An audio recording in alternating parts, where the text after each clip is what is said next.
Cezary Graf, dzień dobry. Dzisiaj przegląd majątkowo-rynkowy złota, srebra, akcji chińskich, akcji amerykańskich, nieruchomości tureckich, dolara amerykańskiego i perły kryptowalut. Dobrze, że zrealizowaliście zyski.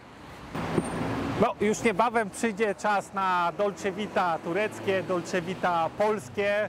Będzie fajnie po przyjęciu tanich akcji chińskich, tanich akcji amerykańskich.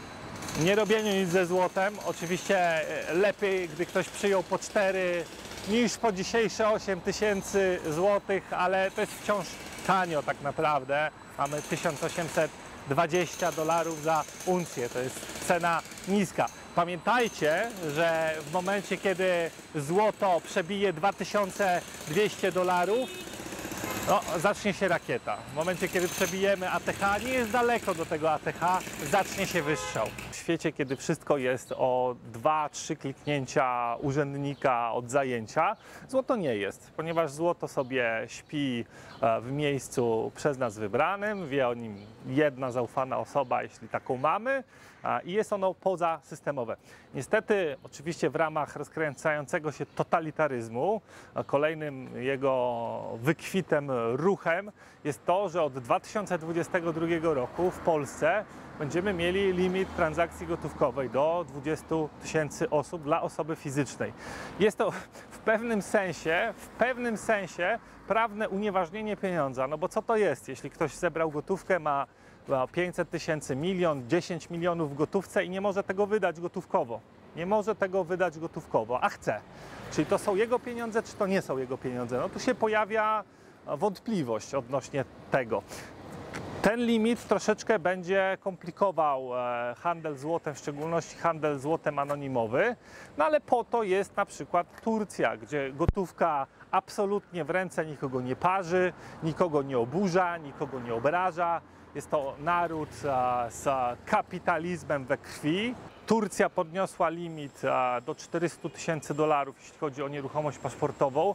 Ze wszystkim to wychodzi 450, bo są podatki, jest 1% VAT-u, są koszty biura paszportowego, czyli 450 z kosztami, a fajne rzeczy kosztują bazowo 500-550, więc 600 z kosztami. Także to nie jest tania impreza, natomiast dla majątków znaczących, jako składnik majątkowy, w momencie, kiedy to stanowi 10, 20, 25% majątku, ma to ogromny sens. Jest paszport, który jest gratis finalnie, ponieważ nieruchomość jest tylko 3 lata zamrożona od sprzedaży. Przez 3 lata nie można jej sprzedać, potem jest w pełni otwarta. Jeśli jest dobrze kupiona, to będzie sprzedana drożej. Przez te 3 lata płaci czynsz najemny. Potem możemy uwolnić pieniądze, paszport zostaje na całe życie, bądź paszporty dla rodziny. To może być oczywiście rozszerzone, nie ma tutaj zasadniczo dodatkowych kosztów, poza marginalnymi rzędu 500-1000 dolarów w biurze paszportowym w firmie obsługującej aplikację paszportową za kolejnych członków rodziny. Mówię tu o 1000 dolarów dodatkowo za całą rodzinę, więc to jakby przy tej całej inwestycji nie ma większego znaczenia majątkowego. Srebro ma ogromny potencjał. Srebro po 20 dolarów za uncję jest rozbojem. Oczywiście rozbojem na sprzedawcy, nie na kupującym. Nie zmienia to faktu, że srebro niesie za sobą pewne problemy. Srebro jest duże objętościowo, szczególnie przy sporych majątkach. No, kończy się to wynajmowaniem hal bądź sporych magazynów pod srebro. Srebro się brzydko starzeje, często. Oczywiście, jeśli to jest masterbox, tuby są zamknięte, tuby są nowe, ten proces potrwa długo. Natomiast jest to takie ryzyko, że to się po prostu z czasem źle, kiedy dostanie powietrza, bądź powietrza i wilgoci, najgorszy miks, źle postarzeje. No i srebro ma VAT. No i srebro ma wysokie spready. Natomiast da się robić srebro inteligentnie. Tak jak złota nie powinno się robić w sposób elektroniczny, absolutnie, ponieważ to nie jest złoto, to srebro pod tytułem duży bądź ogromny broker, akcja amerykańska bądź chińska górnika srebra i niedotykanie tego przez kilka lat, to jest sposób na srebro.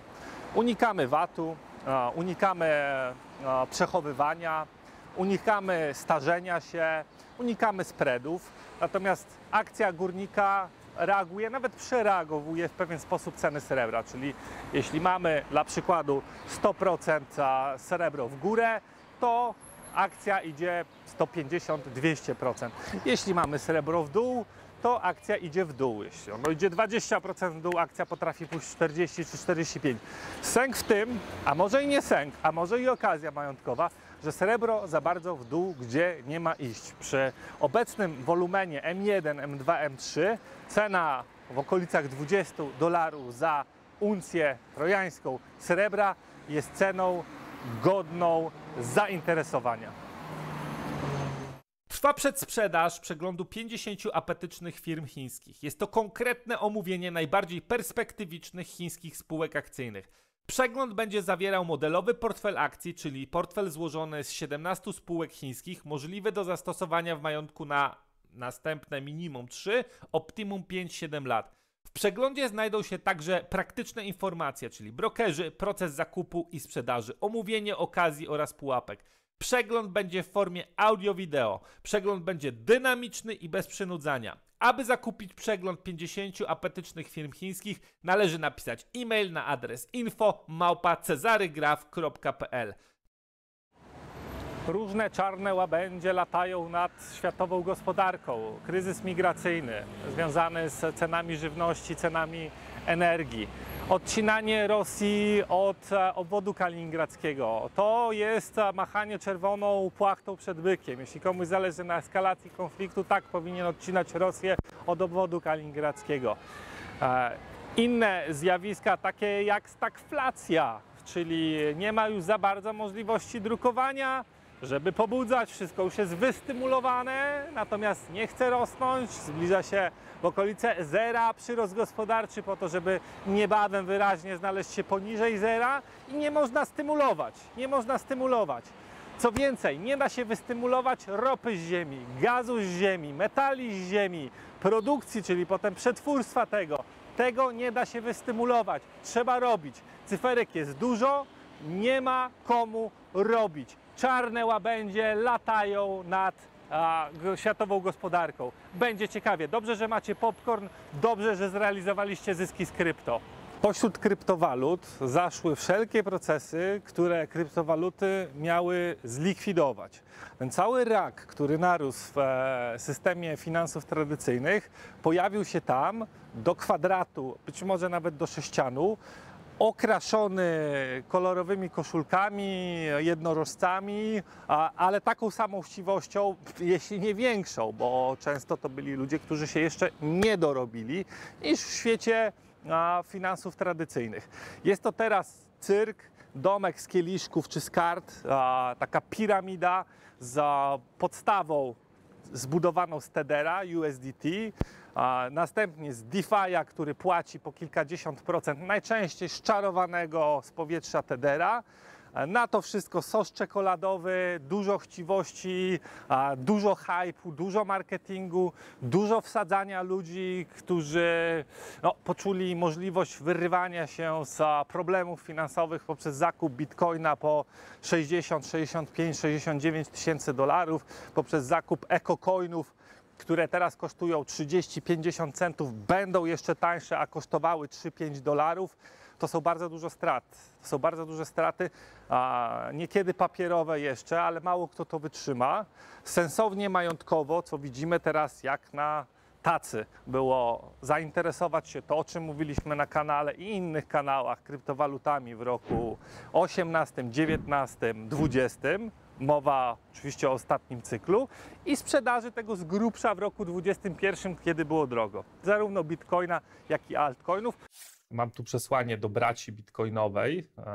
Realizujcie zyski Grymboły. To wzrosło razy 12 i teraz jest pora, żeby wyciągać zyski z tego. Bo tam jest niechęć, musi pani wiedzieć, że jest więcej.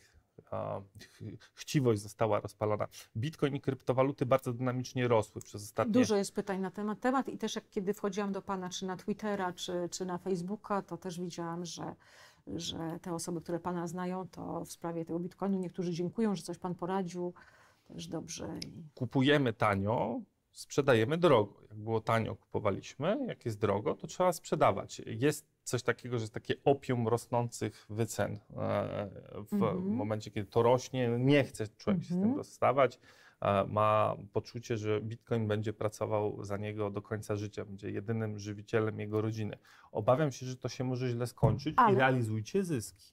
O tym też, kto subskrybuje, ogląda, doskonale wie, że według Cezary Graph Office to miało sens, no i miało. Natomiast ci, którzy zaufali nauce, przyłożyli jakieś dziwaczne dane za $50 do rynku, który istnieje 10-12 lat, który nie jest do porównania z niczym tak naprawdę, i próbowali to policzyć, zamiast po prostu oprzeć się na czystej, zdrowej, chamskiej w pewien sposób logice, czyli było tanio, było bardzo tanio momentami, potem się zrobiło 5, 10, 20 razy drożej w zależności od coina, a to prowadzi do realizacji zysków. Normalny człowiek realizuje wtedy zyski, mówi dziękuję, idzie do kolejnych klas aktywów, do chińskich akcji, do amerykańskich akcji, do nieruchomości tureckich, do dolara, do złota. Opcje są. Wcale nie trzeba otwierać hodowli jedwabników. Można fajne koszyki. Za mną znajduje się fajna nieruchomość turecka. Nie jest to tanie. To jest jedna z najbogatszych ulic azjatyckiej części Stambułu i inwestycja taka wyróżniająca się tutaj. To kosztuje 500, 600, 700 tysięcy dolarów. Natomiast to są fajne rzeczy. To są fajne rzeczy i oczywiście z automatu jest paszport. Jeszcze 6 posiedzeń decyzyjnych Rady Polityki Pieniężnej w Polsce. Pod koniec bieżącego roku, na początku roku 2023. Nic nie stoi na przeszkodzie, żeby stopa referencyjna wynosiła 9%, z marżą, żeby to było 11 do 12% przy kredycie hipotecznym. Nie mówię tu o leasingach, nie mówię tu o różnorakich kredytach obrotowych. Tam też jest niezły Wietnam w momencie, kiedy było wszystko na ścisk już przy kilku procentach referencyjnej. Mówię o kredytach hipotecznych. Każdy 1 000 000 złotych pożyczony hipotecznie będzie wymagał w odsetkach 120 tysięcy złotych rocznie. Proszę policzyć, jak trudne będzie uzyskanie tego znajmu. Czyli model rentierski oparty na magicznej dźwigni kredytowej totalnie się wykrzaczy już przy 12%. Co natomiast będzie przy 30%? Turcja to jest 30% w chwili obecnej kosztu kredytu hipotecznego i to zmienia już zupełnie wszystko, bo miliona tylko w ciągu roku mamy 300 tysięcy jednostki danej waluty.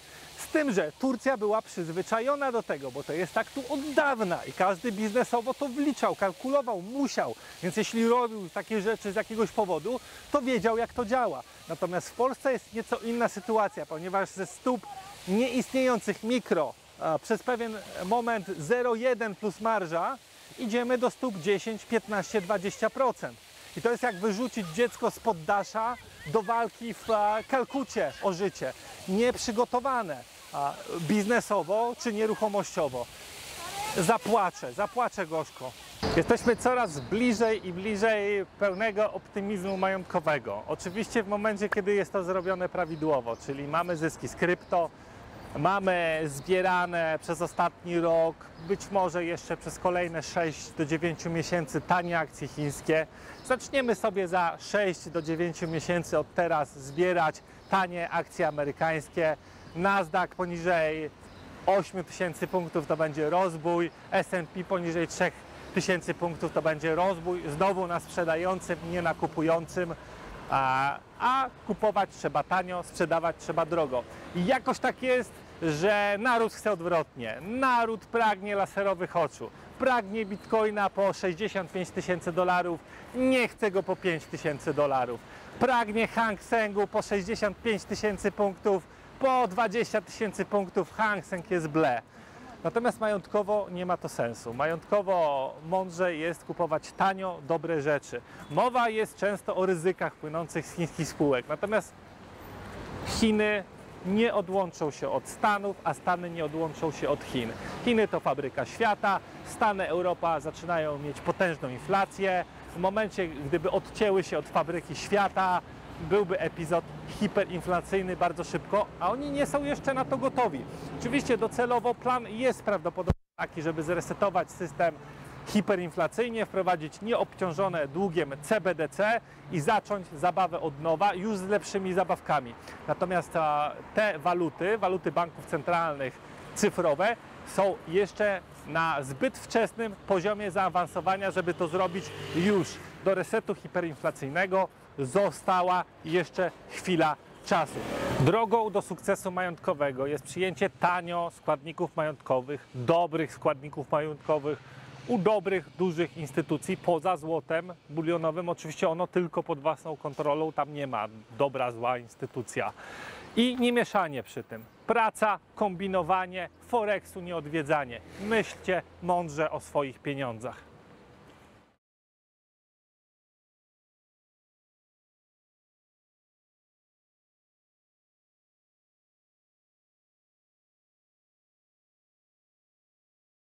Korzystając z okazji, chciałbym Państwu przedstawić szefa ochrony Cezary Graf Office oddziału Stambuł.